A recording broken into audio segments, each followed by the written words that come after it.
Spotlight, lectures and performances on and around Albany State University. Hello, everyone.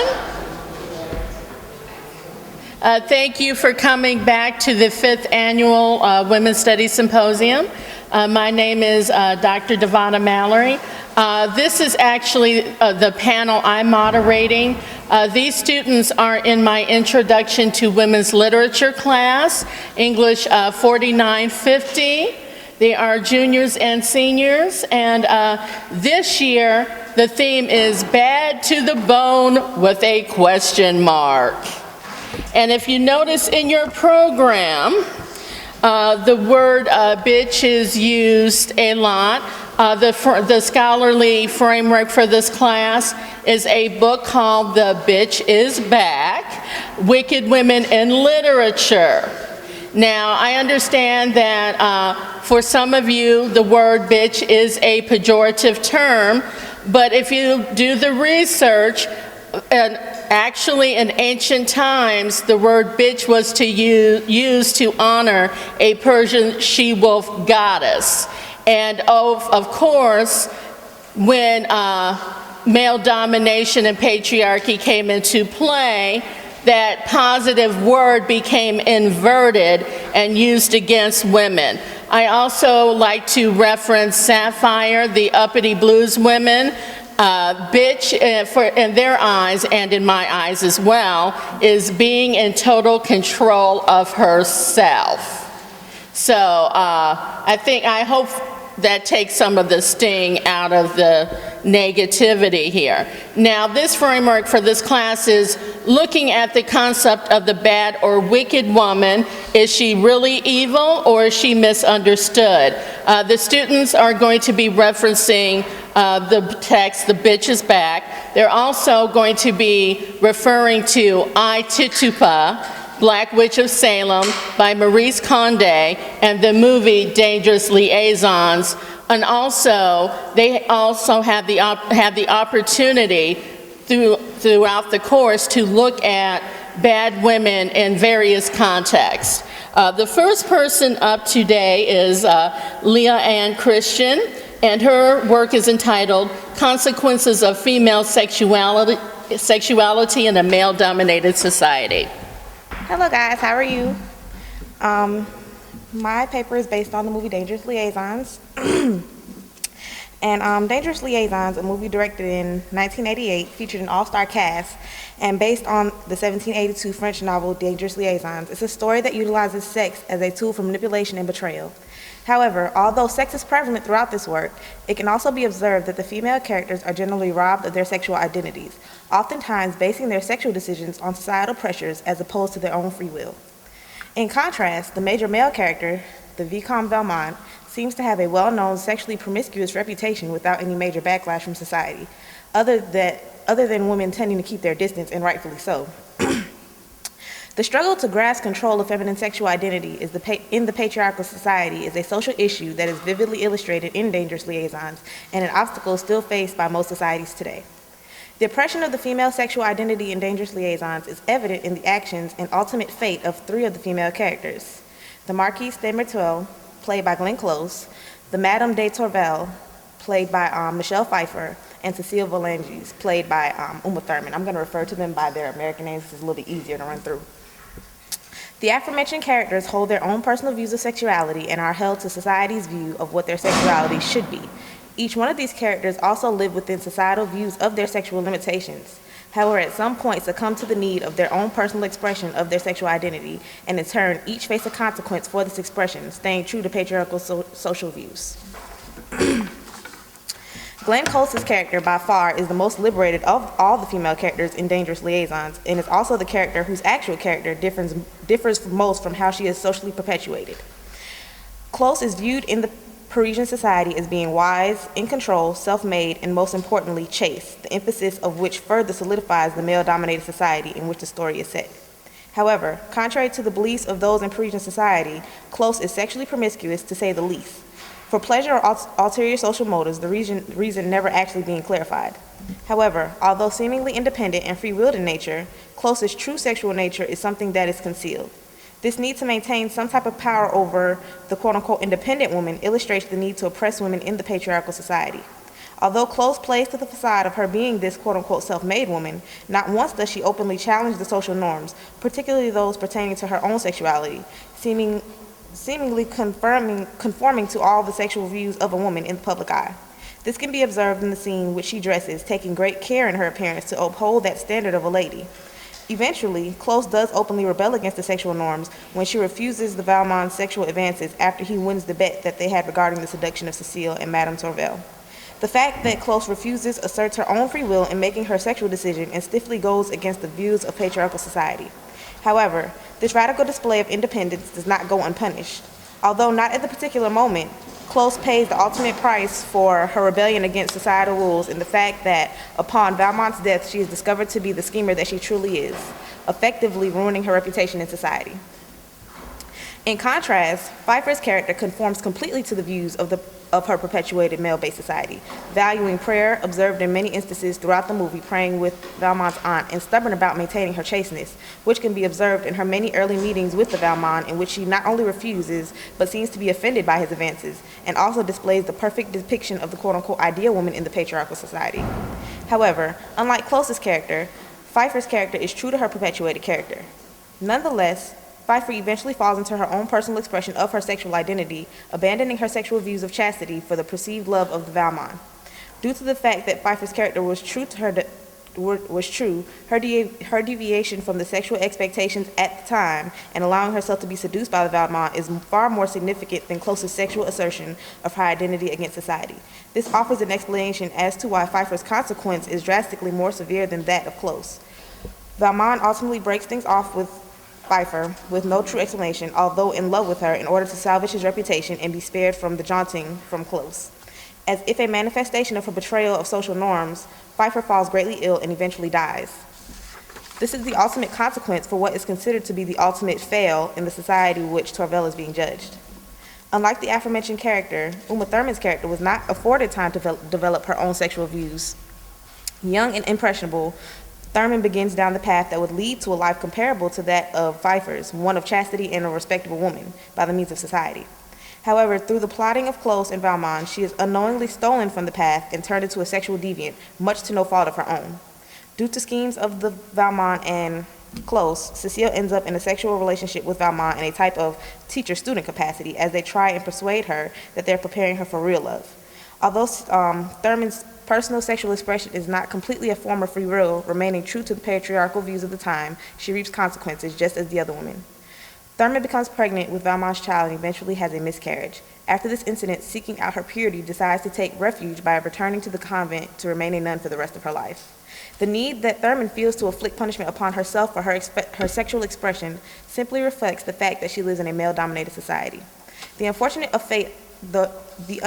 fate of these three women directly plays to the patriarchal views held in the society. According to the structure of this work, there is no way that a female can take control of her own sexual identity without facing some type of consequence, possibly resulting in death. Thank you all.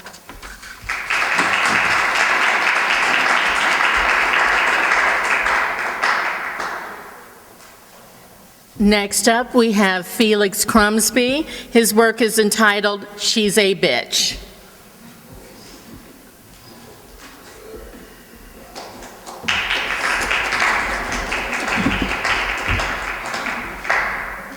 Hello, everyone. As Dr. Mallory pointed out, the title of my paper is She's a Bitch, and I'm just going to start. What does the word bitch really mean? The most common definition comes from the dictionary, a female dog or female of canines generally. As the years has progressed, the definition has been made to describe a lewd woman or malicious, abrasive, and unpleasant person, especially a woman. This statement poses the following question. What classifies a woman as a bitch? In my opinion, a bitch is a woman who is vindictive and does evil acts just because she feels like she's entitled to be that way. On the flip side of that, a man who behaves in this manner would be called an asshole. Glenn Close's character in the movie's Dangerous Liaisons, Marquise de Mertrul, exemplifies the true meaning of the word bitch. She is abrasive, vindictive, conniving, and just an all-around bitter woman. Her character shows these traits in the way that she misleads Cecile de Volanges and how she manipulates the Vicomte de Valmont and I don't know this guy's name, Keanu Reeves' character, ultimately leading to the death of Valmont. To understand Mature, one must understand her history. She lives in a time where a woman is to be seen and not heard. Women are supposed to be faithful to their husbands and not to sleep around with anyone except their husband. Mature had a husband, but he would eventually leave her, and although it's never seen in the movie, it is understood that he is to marry Cecile, a young and innocent girl. Mature believes that she is entitled to revenge and schemes to deflower the young virgin, aided by her former lover and equal sociopath, Valmont. Although Valmont refuses the task at first, explaining to her that he has a bigger challenge by wedding Madame de Tourval, a woman who is very moral and is very married, and also he felt that the task would be too easy. So the two strike a deal, Valmont and and Mature, that if he could bed Madame Tourvel, then his prize would be to sleep with her again. He doesn't lend his hand in helping with Cecile until his former squeeze, Madame Volanges, warns Madame Tourvel about Valmont and his schemes to wine and dine her. But what entitles Mature to her revenge? Her actions distinctly put two young women in the sight of what would be called the town pimp. At the center of the film, Marquise de Mature and the Vicomte de Valmont,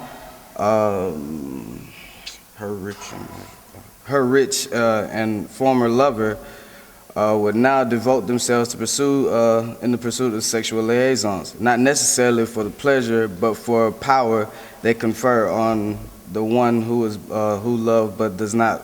The one who is loved but does not love. Power is all. It is apparent in the film's opening sequence that since Valmont still has passion for Mature, he holds the advantage. Why would she want to victimize these women? It's because she puts herself above anyone. It's almost like she sees herself as a divine being, not someone that no one can refuse. It is okay to be a mad person, but to bring someone into the situation that has done you no harm is just inexcusable. Marquise has a plan to even the score with the lover that has left her. She asks Valmont to seduce the man's wife. Valmont has his own plan. He has set his sights on a faithful young wife of whose husband is serving abroad. Valmont's idea's pleasure is to persuade the wife to surrender herself to him without a moment abandoning her principles. Does this action make her a bitch? As the story continues, Valmont begins to develop feelings for Madame Tourvel, and at one point has a chance to sleep with her, but cannot bring himself to do so. Mature sees that Valmont has an attraction to Madame Tourvel and immediately concocts a scheme to make him look foolish in his efforts to complete his task. Eventually, Valmont sleeps with Madame Tourvel and shuns her love because he believes that he has grown weak, a thought that was placed into his head by Mature. Mature tricked Valmont out of love, and to make matters worse, she kicked him while he was down. Mature admits to Valmont that her greatest victory was neither over her ex-lover nor Cecile, but was over him. Mature got Valmont to abandon love and he was scared of his image being called into question. The Marquise's wonderfully written role of almost classical dimensions. Wait a minute. Okay, I don't know what this is. When she spars with Valmont, finally admitting that her game is cruelty rather than betrayal, she assumes command of the movie, hanging it on until the very last shot. Does this action make her a bitch? Lastly, Mature corrupts a young man who has fallen in love with Cecile, Raphael Desini, in order to have her revenge on Cecile. Before sleeping with the young man, she gets Cecile into trouble by pointing out to Cecile's mother, Madame Volanges, her affection for the young man. Her mother forbade Cecilia to see Decini, but Mature convinces Cecilia that she can have feelings for and sleep with anyone she pleases. Thereby, in the end result, would make Cecilia out to look like a whore, because she is already sleeping with Valmont and now has apparent feelings for Decini.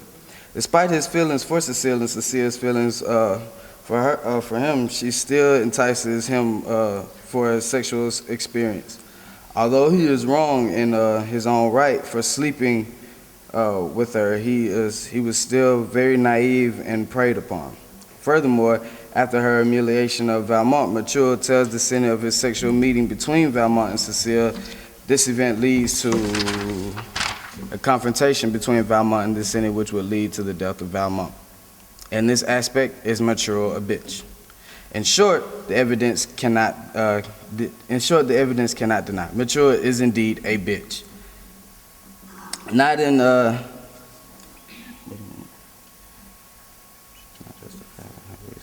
she's not justified in her reason. Her heart was broken, and she was tired of being the woman that society wanted her to be. So she takes back her identity and sexuality. Taking back her womanhood is fine, but there is no cause to treat people as if they're puppets for your own personal pleasure. For these actions, she would be booed at an opera house and shunned by the people who would see fit. Shunned by the people she would see fit to control and mentally torture. In short, she's a bitch.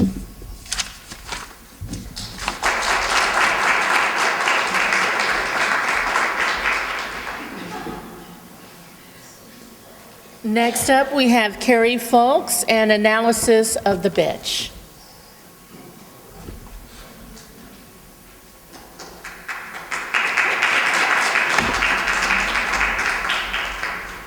Hello, everyone.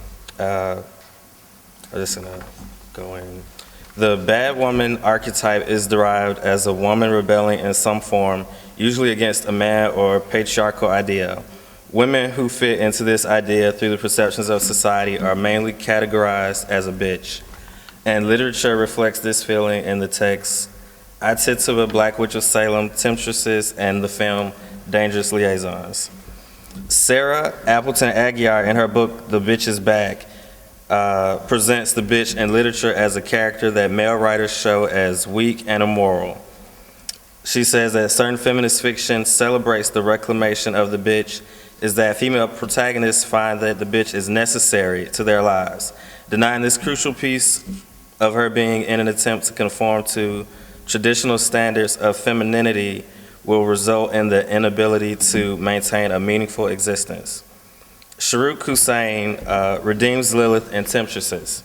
Lilith's redemption comes only after she confronts God and emasculates Adam. Hussein presents God, or the powerful one, as a deity that hinders the equality of women.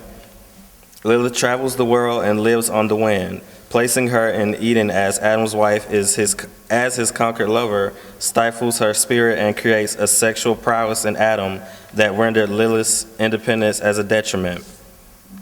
Hussein goes on to say that Lilith taught Adam about the species that were created for duality, male for female, to have sex together. And Adam abandoned the animals and the bushes and pounced on her with such vigor and eagerness that he would not let her alone ever after. He ambushed her in the bushes, and he mounted her in the mountains, and he rushed her in the rushes that whispered and whooshed at the waterside.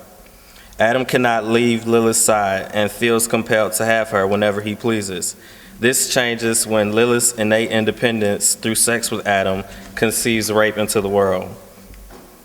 Man himself, like a flame freed from the flint, Lilith straddled man.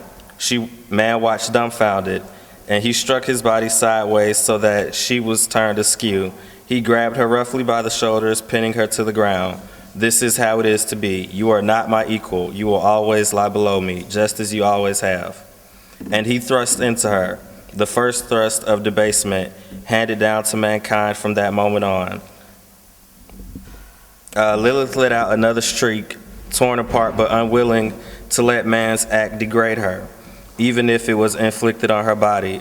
Her scream was shaped into the powerful one, and it demanded arbitration. In Stephen Frears's film Dangerous Liaison, Glenn Close portrays the Marquis de Marteau, a woman on the surface who is respected by all, but she becomes a bitter sexual marauder and exploiter of her friends. This remains because of her bitterness at her status in society.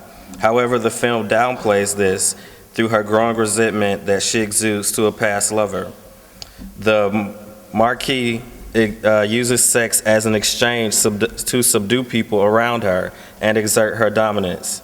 The Marquis' state of mind becomes clear in Aguiar's acknowledgement of Ibri Thoreau's statement that the result is a woman who cannot be secure in her role as a woman, primarily because she is controlled by forces that are basically alien to that role.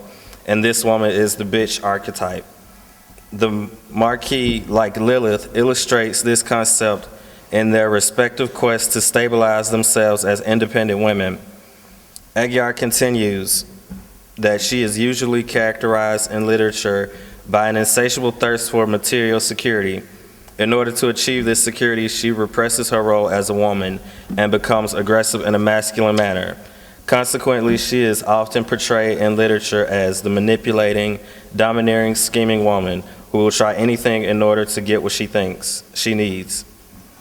The bitch archetype in Tituba opposes the image of the Marquis in Dangerous Liaisons and Lilith in Temptresses. She is not represented as a bitch through sex, but rather through a connection to divine nature. As a character, Tituba remains resolved and calm. This is aided by her spirituality and connection to the supernatural. Tituba did not fight against cruelty and oppression. She was born to heal, not frighten. She pursued her independence through curing the world, so much so that she freely gave herself to slavery at the behest of her husband. In addition, Tituba's actions are grounded in her love for her husband and the relieving of ailments of people in need, but Tituba is yet imprisoned and casted out because of her healing powers. Likewise, Tituba learned that everything lives, has a soul, and breathes, that everything must be respected, that man is not the master riding through his kingdom on horseback. Furthermore, Condé constructs Tituba's race as a mixed origin and does not fixate on one race. Nevertheless, Tituba is regarded differently by her captors. The universe has rules that I cannot entirely change. Otherwise, I would destroy this world and build another where our people would be free, free to enslave the white men in their turn. Tituba only existed insofar as these women let her exist. It was atrocious. Tituba became ugly, coarse, and inferior because they willed her so. Her life was not in her control. Her power was used trying to help instead of hinder. Aguiar states that feminist writers have long cautioned women against subscribing to patriarchal ideals of womanhood, and in this regard, a woman who does not acknowledge her own inclinations toward evil may find herself objectified as any other silenced heroine. Indeed, morality itself may reside in the heart and mind of the bitch. The bad woman archetype may derive women in a rebellious form against men. However, the Marquis, Lilith, and Tituba all rebelled to keep their independence, thus creating the bitch as a necessary part in their lives to survive. Thank you.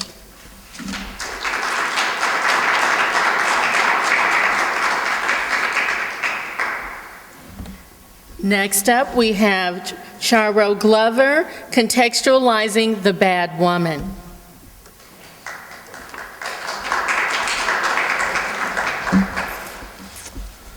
Hello. So go ahead and start reading. A lot of women could be considered a bitch or a bad bitch, not in literal terms of the words bad and bitch itself. The term bitch or bad bitch in the urban community means a woman that expresses herself freely and does not have to rely on a man for money, love, sympathy, or anything that a man can offer a woman. She is also very independent. She does not let society say who she should be, which is the cult of true womanhood, which is pure, pious, submissive, and domestic. This type of woman makes her own identity. Therefore, being a bitch or a bad bitch is breaking away from the identity that men and society wants a woman to be. When a woman writes or says the word bitch, they often depict her as male writers do, but the author of The Bitch's Back, Sarah Appleton Aguiar, detects a crucial difference: the inscription of motivations for the behavior of the bitch character. The word bitch in itself can seem as a bad word or a bad way to describe a woman. The word brings out negative emotions when voiced or written. Aguiar uses the word as a good thing, as a woman that is more vibrant than what the stereotypical woman is. She expressed that reclaiming the bitch within a woman is a necessary process toward empowerment and wholeness for a woman. In this patriarchal world controlled by men, a man defines what it means to be human. A woman has become the other, or the not male, which means the man is the subject and the one that defines the meaning. The woman is the object because she had her existence defined and determined by the male. The idea of identity of women and feminism focuses on the journey of self-discovery and asking themselves questions such as, who are they, or where do we go from here? In a woman's search to become their own self, they may need validation from the opposed group. Some women may feel like they have to prove to the world that they can be a part of this male-dominated society. Let's take my mother for an example. My mother was a factory worker for 30, almost 40 years of her life, and she is now 61. Generally, a factory job was designed for men, and only men could work at these places, or any workplaces for that matter. Women started working in factories because most of the men went off to fight in World War II. Thus started the propaganda campaign of Rosie the Riveter. She was a woman symbolizing that we can do it too. Males may see a bitch as being an evil or a vindictive woman. Let's take one of the examples that Aguiar used, Delilah. Delilah was a deceitful woman and agreed to have Samson killed in exchange for money. She used the love he had for her. She used the love he had for him to tell her the secret to his strength. There we go.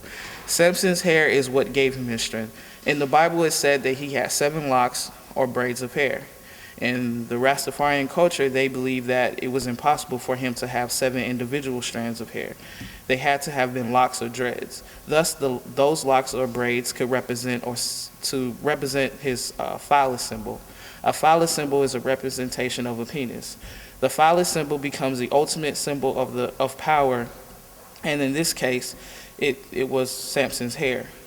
Delilah could be seen as a bitch because she gave Samson a haircut or castrated the very thing that gave him his strength. As the word continues to be defined in this society, the positive meaning of the word is becoming more popular. We are working on to accept the existence of the bitch and to gain its prominence. The positive social implications of accepting the bitch include endowing women with the idea that femininity is not necessarily synonymous with weakness, capitalization, good manners, and subservience, but instead that of a strong, independent woman. So embrace it and accept her for whom she is and welcome her home.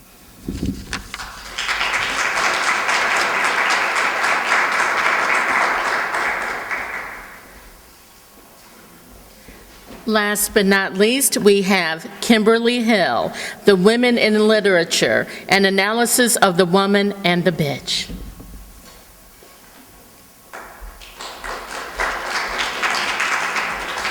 Good afternoon, how are you?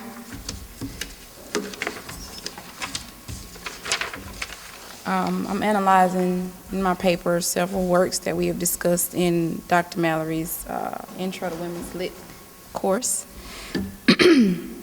For many years, women have been subjected to suppression brought on by male authority. Women's mental, spiritual, and sexual capabilities have been denied because they pose threat to the male social construct. The bad woman archetype is the original model or image of women in literature developed by men. The idea of the bad woman has played a significant role in society and media alike. In literature and film, the bad woman archetype has been shaped by a woman's determination to reclaim power over her own physical, mental, and sexual freedom. The bad woman archetype embodies the woman that endures the displeasure and shame that society has placed on her. For centuries, this archetype has been used to convey messages about women and how they should not be. In a male-dominant society, the woman that has displeased him the most is the woman that goes against social norms by exemplifying intelligence, determination, and freedom throughout all aspects of her life. Wit, sarcasm, and forthrightness are a few of the many characteristics that are seen in the bad woman archetype. In Sarah Anguiar's The Bitch is Back, the bitch archetype is broken down into categories as the definition and ideas of the bad woman evolve. Anguiar explores the image of women that is placed in literary forms and films by what she should suggest as what men want, hate, and fear.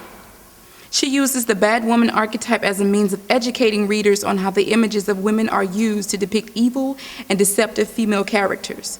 The woman that is determined in getting what she desires or publicly displays her intelligence by any means necessary is considered a bitch.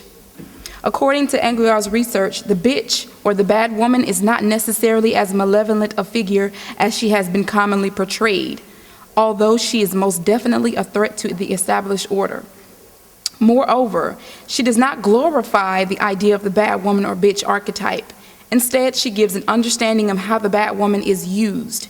She also works to dispel the stereotypes placed on women in an effort to control their perceptions on behavior in society. For example, Anguiar highlights playwright and author Shakespeare's adaptation of the word bitch during the Renaissance period. Shakespeare's definition or perception of the bitch is demonstrated through Catherine's character in Taming of the Shrew. Catherine is obviously the bitch of the play because she denies social norms that include marriage and submission. Needless to say, Catherine is broken down by her male counterpart, Petruchio. Thus, the image of woman with a sense of power is diminished. Unlike Anguiar's The Bitch is Back, the film Dangerous Liaisons demonstrate the bad woman archetype through character Marquise Myrtle.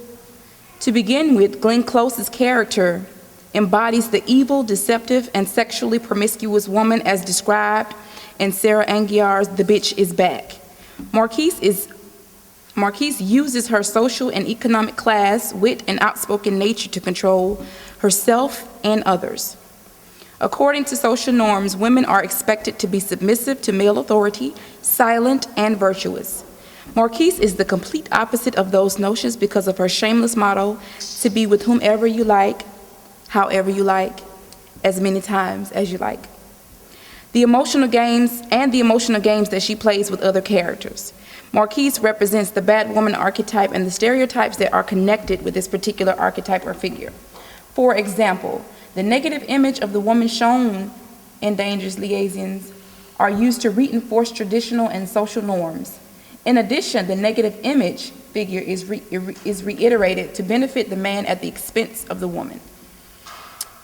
In Conde's I, Tituba, Black Witch of Salem, fits through the idea of a woman free from the confinement of social expectations through a real-life historical figure, Tituba.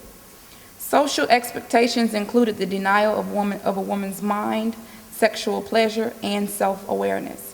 Tituba represents a strong, fearless Black woman that is persecuted for being different. In addition to Tituba's gender, her race also plays a significant role in her persecution. The idea of the bad woman is demonstrated in the event that she gives up her independence by becoming a servant to a white Puritan woman to be with her lover. Symbolically, in literature, women ultimately succumb to male authority as Tituba sacrificed her freedom for her male counterpart. Tituba has a voice and the knowledge of magic and healing that was forbidden during the Salem witch trial era. The idea of the bad woman applies to the many images that are depicted in literature and in film. Anguiar explores various definitions and ideas of the bitch figure throughout literary forms. Each female figure or image explored in Dangerous Liaisons, The Bitch is Back, and Tituba, the Black Witch of Salem, embodies the bad woman archetype. This particular archetype is a pattern of how women have been depicted throughout history from perspectives and views of a male-dominant society. The bad woman archetype fits into the previous discussed works through images that defy social norms, strongly suggesting how women should behave and serve men. Thank you.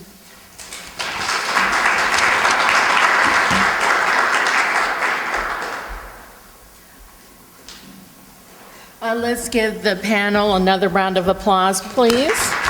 And I want to say that I'm so proud of my students.